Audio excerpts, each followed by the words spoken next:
excuse, nous n'avons que des conserves. Caviar, foie gras, champagne. Si madame veut bien s'en contenter. Oh, une fois en passant, mais que ça ne se reproduise pas.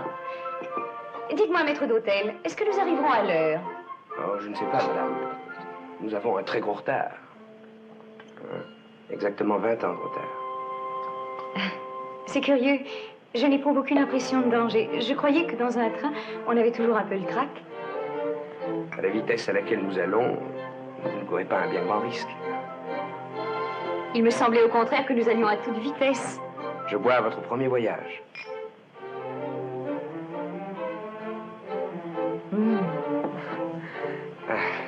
Oh, regardez, ce tout petit pays. Comment est-ce qu'il s'appelle? Sandor. Oh, comme il est triste. Je sens que je m'y ennuierais à mourir. Mais c'est pas mon avis, il est charmant. Moi, j'aimerais y habiter longtemps, très longtemps. Oh, ne dites pas de bêtises. Jean? Non, Jacques. Oui, Jacques Théron. Jacques. Oui, c'est vrai que vous ne connaissez même pas mon nom. Jacques. Jacques. Il faut que je m'y habitue. Oh, c'est pas la peine pour les quelques heures que nous avons à passer ensemble. Ah, pour vous, ce ne sont que quelques heures, tandis que pour moi... Parlez-moi de vos voyages, de la vie brillante que vous menez. Comment faites-vous pour gagner tant d'argent? Ah, justement, c'est le mystère.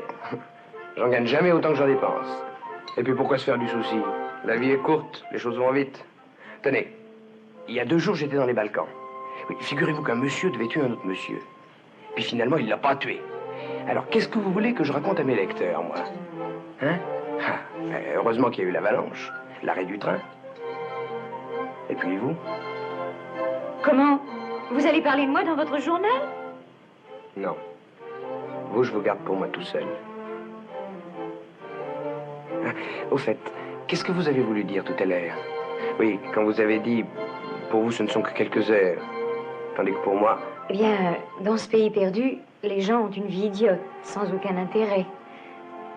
Ils n'espèrent rien, n'ont envie de rien. Ils ne vivent que de souvenirs. Ils ont tous quelques souvenirs agréables auxquels ils pensent les jours de pluie. Moi, je n'avais même pas cette ressource. Maintenant, j'aurai au moins ça. Mon pauvre bonhomme, il vous faut bien peu de choses. Vous appelez ça peu de choses? Oh, le train bloqué 2 jours? La messe avec tous ces gens? Ce déjeuner au wagon-restaurant? J'en ai au moins pour 10 ans. Vous voyez ce que je disais? Eh bien, c'est moi qui avais raison. Béatrice, écoutez-moi. C'est pas seulement pour 10 ans qu'il faut se forger des souvenirs. C'est pour toute la vie. Et ça ne dépend que de nous deux. Jacques, vous vous moquez de moi, n'est-ce pas? Oh non, non. Si vous me connaissiez mieux, vous sauriez que quand je plaisante comme ça, bêtement, ça veut dire que je suis bouleversé. Et si vous me connaissiez mieux, vous sauriez que quand j'ai un air sérieux comme maintenant, ça veut dire que j'ai terriblement faim. À la bonne heure. Alors buvons.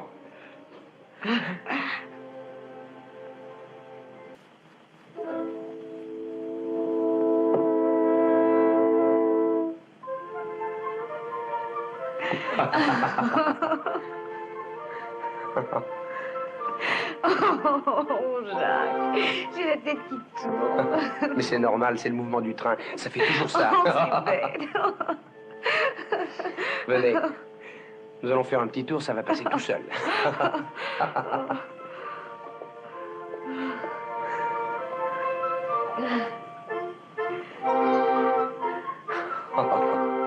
Mais il y a des tas de choses que vous n'avez pas vues dans le train.